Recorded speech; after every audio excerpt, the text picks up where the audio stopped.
Rencontre 1978. Cette année 1978, l'artiste va proposer son travail à la Galerie Marquet à Paris à travers une grande exposition personnelle.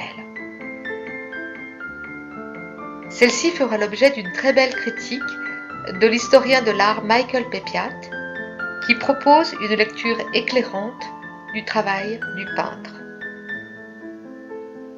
Il écrira en avril 1978 dans Le Monde.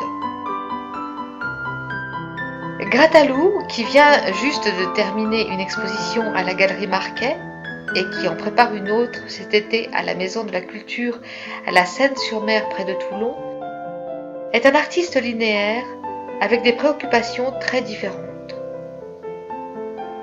Il travaille à travers des séries qui trouvent leur point de départ à travers un dessin sur le motif, puis travaillé et transposé sur la toile.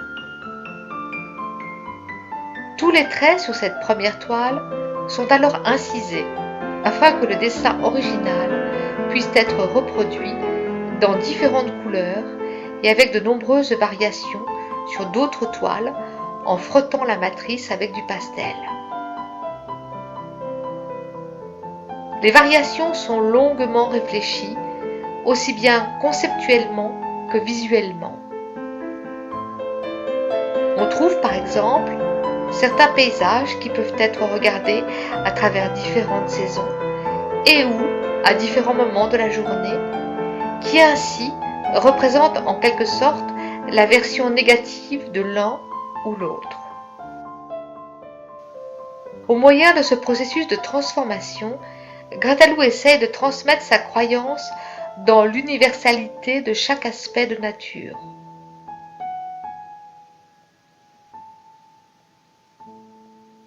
Un arbre peut ainsi ressembler à un soleil, symbole d'énergie et de croissance, et en même temps, on peut se rendre compte des dualités inévitables. Une explosion de matière qui tient immobile, un rayonnement qui consomme une fragilité en fleurs. L'artiste explique qu'un tel sujet pourrait l'inspirer dans son travail une vie entière, puisqu'il peut trouver toute l'existence dans la fragmentation du basalte, dans la montée subite brillante de la mer et de la peau sculptée du sable. On comprend alors que pour lui, tous les sujets ne forment qu'un seul. Grattalou dira: Michael Pepiat était un ami d'enfance de Francis Bacon. C'est par lui que j'ai rencontré ce très grand peintre qui m'a toujours fasciné. La rencontre eut lieu en face de mon atelier parisien, chez Alice Riewoldt, épouse du très célèbre John Riewoldt, critique d'art américain et spécialiste de Cézanne.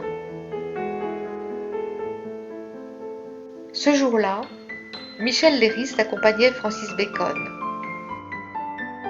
Alice collectionnait mon travail. Quelques toiles se trouvaient accrochées sur ses murs.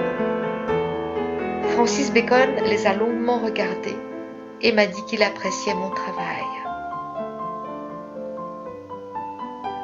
C'était pour moi être dans le bonheur du peintre.